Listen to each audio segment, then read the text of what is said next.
So hello and welcome back to this session of ICT virtual classroom. ICT virtual classroom के इस session में आप सभी का एक बार फिर से स्वागत है। मेरा नाम है Rajesh Chamola, teacher physics ICT virtual classroom Dehradun से। और इस सेशन में हम लोग बात करने वाले हैं क्लास 12th के फिजिक्स सब्जेक्ट के ऊपर, कक्षा 12 विषय भौतिकी विज्ञान के ऊपर। आई होप आप सबके सब फिट फाइन हेल्दी होंगे और बिल्कुल रेडी होंगे क्लास के लिए। तो चलिए आज की क्लास को करते हैं स्टार्ट।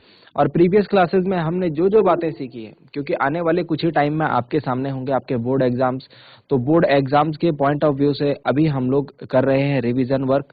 और रिवीजन में जो कुछ भी चीजें आपके लिए इंपॉर्टेंट रहेंगी उनको हम करेंगे डिस्कस, ठीक है। तो आप लोग अपना ध्यान जो है सामने स्क्रीन पर बना कर रखिए, जो चीजें समझ में आती है उनको नोट डाउन करते रहिए।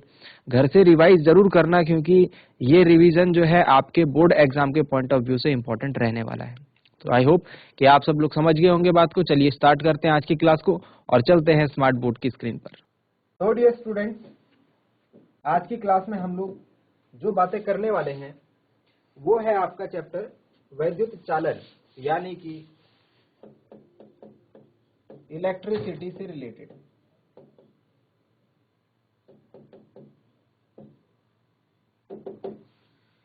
ये चैप्टर जब हमने पढ़ा था तो इसमें हमने काफी सारी चीजें डिस्कस करी थी, जिसमें कि एक आती है जो कि हम प्रीवियस क्लासेस में भी पढ़ चुके हैं, जो कि हम इसे नाम से जानते हैं रेजिस्टेंस। रेजिस्टेंस को हम आर से डिनोट करते हैं और बोलते हैं प्रतिरोध, ठीक है। अभी इनकी डेफिनेशंस के ऊपर भी बात हम करेंगे। इसके अलावा हमने और किस पॉइंट के ऊपर बात करी थी? रेजिस्टेंस के अलावा हमने बात करी थी स्पेसिफिक रेजिस्टेंस, यानी कि विशिष्ट प्रतिरोधकता, जिसे हम रो से डिनोट करते थे।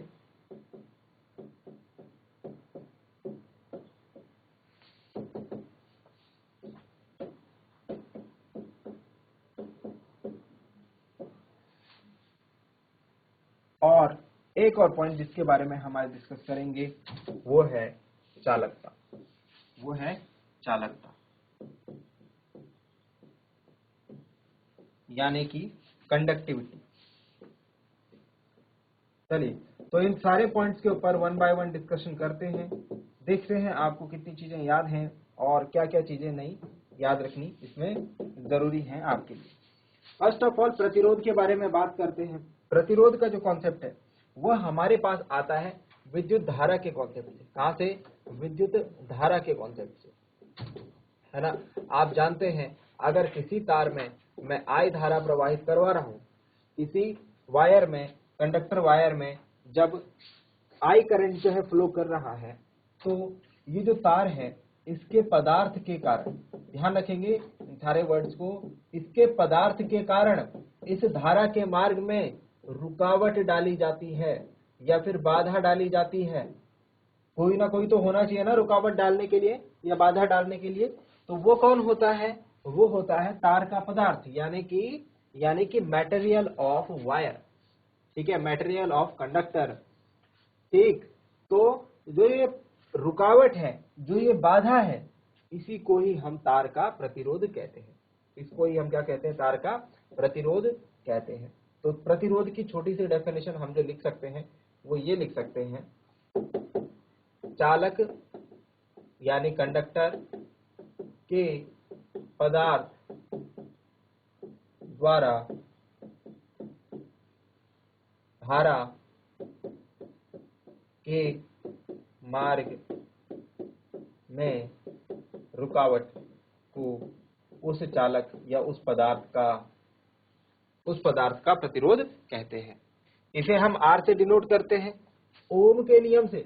ये ओम जो रेजिस्टेंस का सबसे पहला जो अस्तित्व आया है वो आया है ओम के नियम से। तो ध्यान रखेंगे रेजिस्टेंस और ओम का नियम आपको साथ में याद रखना है।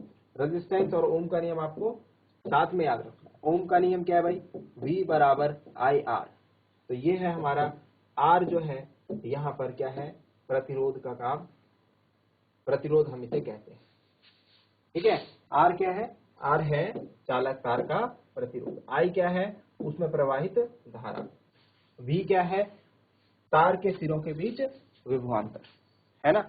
ये सारी चीजें तो पता होंगी ना आपको, है ना। ये बेसिक लेवल पे हमने 10th लेवल पे इन सारी चीजों को समझा है। आज हम थोड़ा सा आगे, भले ही आपने इन सारी चीजों को भी वहां पर थोड़ा बहुत डिस्कस करा होगा, बट आज हम इसको जो है थोड़ा डिटेल में डिस्कस कर रहे हैं। अब यहाँ पर रेजिस्टेंस का एंट्री हो गई। रेजिस्टेंस की एंट्री होने के बाद हम रेजिस्टेंस के बारे में पढ़ते हैं, रेजिस्टेंस के बारे में पढ़ते हैं, यानी प्रतिरोध के बारे में पढ़ते हैं। तो जब हमने पढ़ा और हमने पता लगाया कि जो ये रेजिस्टेंस है R, ये दो चीजों पर डिपेंड है। ये दो चीजों पर क्या है, डिपेंड है। इसकी मात्रा को हम बढ़ा भी सकते हैं, घटा भी सकते हैं। इसकी मात्रा को हम क्या कर सकते हैं, जो धारा के मार्ग में डाली गई रुकावट है, इसको हम बढ़ा भी सकते हैं और घटा भी सकते हैं। कैसे बढ़ा घटा सकते हैं, जब पता लग जाए कि ये किस किस चीज पर निर्भर है ना, किस किस चीज पर ये डिपेंड करता है। तो हमें पता लगा कि जो चालक तार का प्रतिरोध है ये दो बातों पर डिपेंड करता है, एक तो L पर और एक A पर। ये L और A क्या है भाई, ये L और A क्या है भाई, तो ये L है चालक तार की लंबाई और A है चालक तार की लंबाई यानी लेंथ ऑफ कंडक्टिंग वायर, और A है चालक तार का अनुप्रस्थ परिच्छेद का क्षेत्रफल, चालक तार के अनुप्रस्थ परिच्छेद का क्षेत्रफल।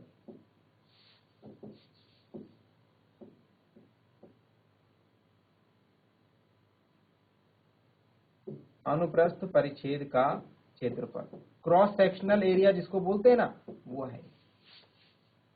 तो हमें पता लग गया कि जो चालक तार का प्रतिरोध है वो उसकी लंबाई और उसके अनुप्रस्थ परिच्छेद के क्षेत्रफल पर कुछ इस प्रकार से निर्भर करता है, अनुक्रमानुपाती और व्युत्क्रमानुपाती। यहां से अगर मतलब समझने की थोड़ा कोशिश करें हम, तो R जो है वो L के सीधा सीधा अनुक्रमानुपाती है। मतलब कि R और L में अनुक्रमानुपाती यानी प्रोपोर्शनैलिटी का रिलेशन है। कहने का मतलब है अगर मैं चालक तार की लंबाई को बढ़ाऊंगा तो प्रतिरोध बढ़ेगा, उसकी लंबाई को घटाऊंगा तो प्रतिरोध घटेगा। ठीक है, तो रिलेशन पता लग गया ना। अब दूसरा रिलेशन क्या निकल के आ रहा है यहाँ से, कि जो A है इसके ये इनवर्सली प्रोपोर्शनल है, अनुप्रस्थ परिच्छेद के क्षेत्रफल के क्या है, इनवर्सली प्रोपोर्शनल है। मतलब कि अगर अनुप्रस्थ परिच्छेद का क्षेत्रफल बढ़ेगा तो जो प्रतिरोध होगा वो घटेगा। ठीक है, इनवर्सली प्रोपोर्शनल में उल्टा, इनवर्सली प्रोपोर्शनल में जब व्युत्क्रमानुपाती होती हैं दो चीजें, दो राशियों के बीच में व्युत्क्रमानुपात का संबंध होता है, तो एक के बढ़ाने पर दूसरे के मान में कमी आती है। तो यहाँ पर अगर मैं A की वैल्यू बढ़ाऊंगा यानी अनुप्रस्थ परिच्छेद का क्षेत्रफल बढ़ाऊंगा तो प्रतिरोध जो है वो कम होगा, और अगर अनुप्रस्थ परिच्छेद का क्षेत्रफल कम करूंगा तो प्रतिरोध बढ़ जाएगा। तो ये संबंध है हमारा L और A पर जो R की निर्भरता है वो कुछ इस प्रकार से है। बात समझ में आ गई। अब जब हमें पता लग गया कि R दो चीजों पर निर्भर कर रहा है, L और A पर, तो L बढ़ाने पर R बढ़ रहा है और L घटाने पर R घट रहा है। A बढ़ाने पर R बढ़ रहा है, A घटाने पर R घट रहा है। सॉरी, A बढ़ाने पर R घट रहा है और A घटाने पर R बढ़ रहा है। यहाँ पर उल्टा है। ठीक है, तो अब मैं R के मान को नियंत्रित कर सकता हूं ना। मुझे पता लग गया क्या बढ़ाने पर R बढ़ेगा, क्या घटाने पर R घटेगा, है ना। तो अब मैं R के मान को कम या ज्यादा कर सकता हूं। बात समझ में आ गई। तो इतनी चीजें तो हमने समझ ली, R की जो निर्भरता है वो L और A पर किस प्रकार से है। अब देखो जरा, वापस आते हैं हम अपने इस फॉर्मूला पर। यहाँ पर यदि मैं अनुक्रमानुपाती का चिन्ह हटाता हूं तो बराबर का साइन लगाता हूं और साथ में लगता है एक नियतांक, यहाँ देखो नियतांक जो है, जब जब आप अनुक्रमानुपाती का चिन्ह हटाएंगे नियतांक ने तो लगना ही है। ठीक है, बट ध्यान रखना, ये नियतांक जो है ये हर एक रिलेशन में अलग अलग होता है। मतलब कि हर एक रिलेशन के हिसाब से ये अलग अलग होता है। ठीक है, तो ऐसा नहीं है कि सब जगह एक ही कांस्टेंट आप लगाएंगे, हर एक रिलेशन में अलग अलग कांस्टेंट यूज होता है और वो आपको याद रखना है। जैसे आपको क्या याद रखना है, यहाँ पर जो प्रोपोर्शनैलिटी कांस्टेंट लगेगा, अनुक्रमानुपाती नियतांक लगेगा, वो लगेगा रो। क्यों? क्योंकि रो को हम कहते हैं, मैंने आपको बताया ना, ये हर एक रिलेशन में जो है अलग अलग होते हैं, इसीलिए आपको इनको स्पेशली ध्यान रखना है। यहाँ पर जब आप अनुक्रमानुपाती हटाएंगे तो रो लगाएंगे, जहां रो का मतलब क्या है, आप जानते हैं, हमने आपको बताया अभी थोड़ी देर पहले, जहां रो का मतलब है चालक तार के पदार्थ का विशिष्ट प्रतिरोध। ध्यान रखना, मैं जो वर्ड्स यूज कर रहा हूं उनके ऊपर ध्यान रखना, तब आपको कहानी ज्यादा समझ में आएगी। क्या बोला? चालक तार का विशिष्ट प्रतिरोध नहीं बोला, उसके पदार्थ का विशिष्ट प्रतिरोध बोला। चालक तार का विशिष्ट प्रतिरोध नहीं बोला, उसके पदार्थ का विशिष्ट प्रतिरोध बोला। मतलब जिस पदार्थ से वो चालक तार बना है उसका कुछ ना कुछ विशिष्ट प्रतिरोध होगा, कुछ ना कुछ स्पेसिफिक रेजिस्टेंस होगा। ठीक है, तो ये बातें ध्यान रखना है। छोटी छोटी चीजों से आपका जो कॉन्सेप्ट है वो और क्लियर होता है। बाकी आप बात ये भी बोलोगे चालक तार का विशिष्ट प्रतिरोध, तो भी बात सेम ही रहेगी, है ना। पर समझने के लिए, अच्छे तरीके से समझने के लिए आपको हर एक शब्द को, हर एक वर्ड को समझना बहुत ज्यादा जरूरी है। इसको हम एक और नाम देते हैं, हमने कहा कौन बोलेगा कि चालक तार के पदार्थ का विशिष्ट प्रतिरोध, बहुत लंबा हो जाएगा, है ना, इतने देर में तो गाड़ी चली जाएगी। तो हम इसको बोलते हैं प्रतिरोधकता। इस प्रॉपर्टी को हम क्या कहते हैं? प्रतिरोधकता, रेजिस्टिविटी। क्या बोलते हैं भाई? रेजिस्टिविटी। तो प्रतिरोधकता क्या हो गया? प्रतिरोधकता वो गुण हो गया। देखो, अब दोनों में डिफरेंशिएट समझो, प्रतिरोध और प्रतिरोधकता में क्या डिफरेंस है, रेजिस्टेंस और रेजिस्टिविटी में क्या डिफरेंस है। तो रेजिस्टेंस तो वो हो गया जिसमें कि हम गुण की बात करते हैं, वो गुण जिसमें चालक के पदार्थ के द्वारा धारा के मार्ग में रुकावट डाली जाती है, उस गुण को तार का, पदार्थ का प्रतिरोध कहते हैं। जबकि वो कितना रुकावट डालेगा, कितनी रुकावट डालेगा, या फिर इसको उल्टे तौर पर कैसे कह सकते हैं कि उसमें धारा जो है कितनी स्मूथली बहेगी, ये बात हमको कैसे पता लगती है भाई? ये बात हमको लगती है पदार्थ की प्रतिरोधकता से। तो दोनों में डिफरेंस क्रिएट कर दो, रेजिस्टेंस और रेजिस्टिविटी में अपने दिमाग में डिफरेंस क्रिएट कर दो। रेजिस्टेंस जो है किसी गुण का नाम है ना, जबकि स्पेसिफिक रेजिस्टेंस मीजर को बताएगा। स्पेसिफिक रेजिस्टेंस अगर हमको पता होगा, या रेजिस्टिविटी भी इसको कह लेते हैं, ठीक है, ध्यान रख लेना, रेजिस्टिविटी भी इसको हम कहते हैं। स्पेसिफिक रेजिस्टेंस और रेजिस्टिविटी यानी कि विशिष्ट प्रतिरोध और प्रतिरोधकता दोनों क्या है? एक ही है। ठीक है, तो इसको भी ध्यान रखना। मैं यहां से इसको हटा रहा हूं। चलो, तो हमने क्या बोला कि विशिष्ट प्रतिरोध क्या बताता है? विशिष्ट प्रतिरोध ये बताता है कि कितनी धारा जो है उसमें सुगमता से या फिर कठिनता से बहेगी। फॉर एग्जाम्पल, अगर मैं आपको एग्जाम्पल दूं, तो विशिष्ट प्रतिरोध या प्रतिरोधकता को समझने के लिए, आपसे मैं इसको प्रतिरोधकता ही बोलूंगा भाई, ठीक है। प्रतिरोधकता मतलब विशिष्ट प्रतिरोध। इसको समझने के लिए मैं आपके सामने एक एग्जाम्पल रखता हूं। एक एग्जाम्पल देखना, जो चांदी है, अगर चालक तार का पदार्थ चांदी का होगा, चांदी को क्या बोलते हैं? एजी, सिल्वर, है ना। अगर चांदी का होगा तो ध्यान रखना, इसकी जो प्रतिरोधकता होती है 1.6 इंटू 10 की पावर -8, इसकी यूनिट होती है ओम मीटर।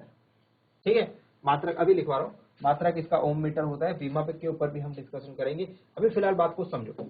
एजी जो है चांदी की प्रतिरोधकता यानी चांदी की रेजिस्टिविटी होती है 1.6 इंटू 10 की पावर -8 ओम मीटर।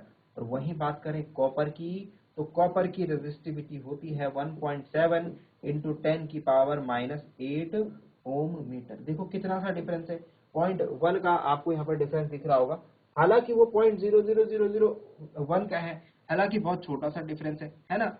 बट यहाँ पर आता है एक लॉजिक। देखो, हम लोग क्या करते हैं भाई, हम लोग घर में जो तार यूज करते हैं वो कॉपर की यूज करते हैं। बिजली की जो तार होती है ना, आपने देखा होगा, जो आपके इक्विपमेंट्स होते हैं जैसे टीवी हो गया, फ्रिज, इनमें जो कॉइल्स होती है, पंखा देखना, पंखे का जो कॉइल होती है उसमें आप देखना कॉपर की तार रहती है, तांबे की वायर रहती है, ब्राउन कलर की वायर रहती है, ठीक है, ब्राउन कलर की वायर रहती है। वो कौन सी होती है? तांबे की।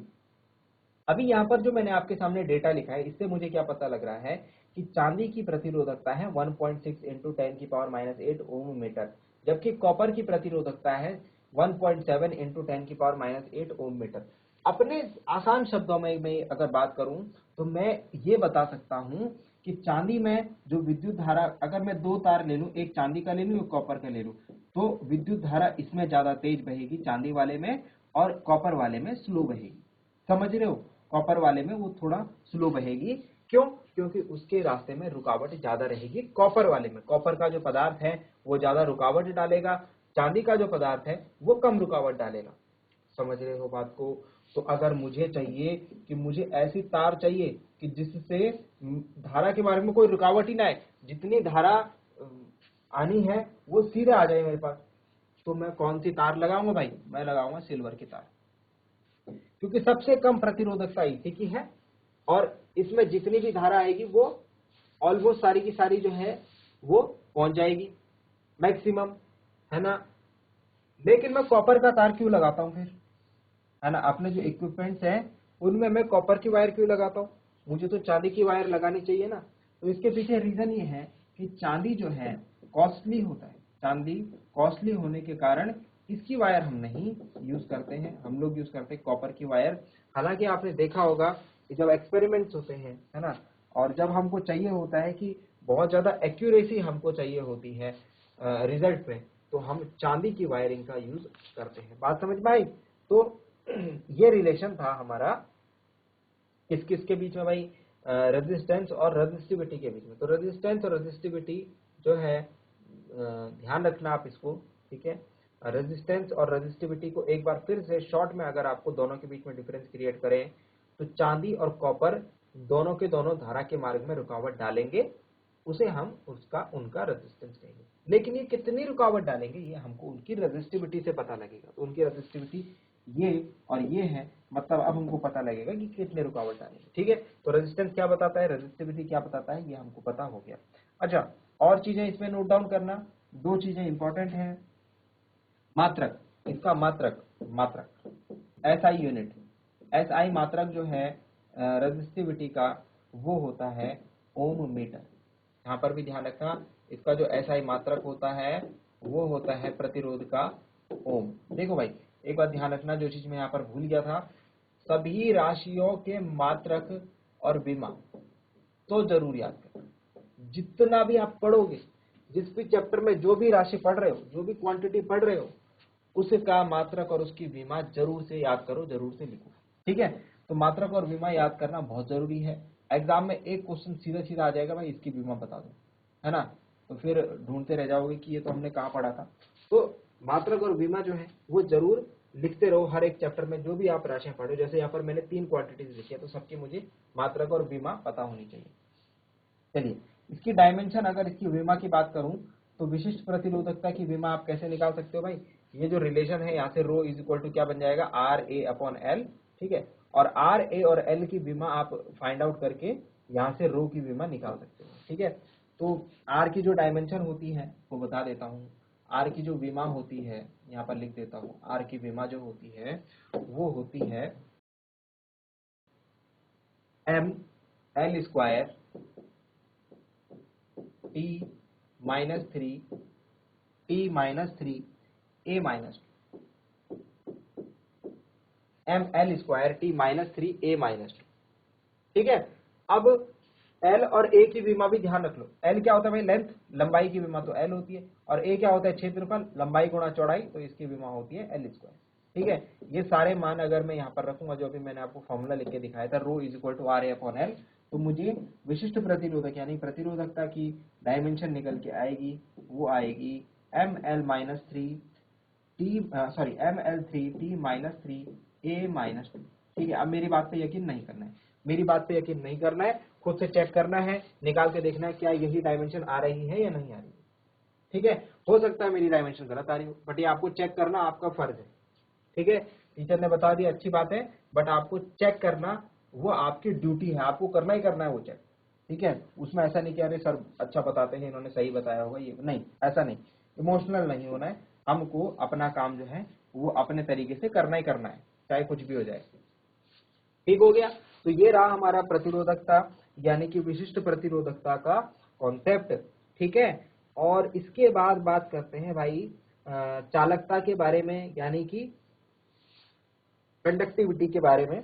तो चालकता जो है या फिर चालकत्व कह लो, ये जो है, नेक्स्ट पेज पर चलते हैं।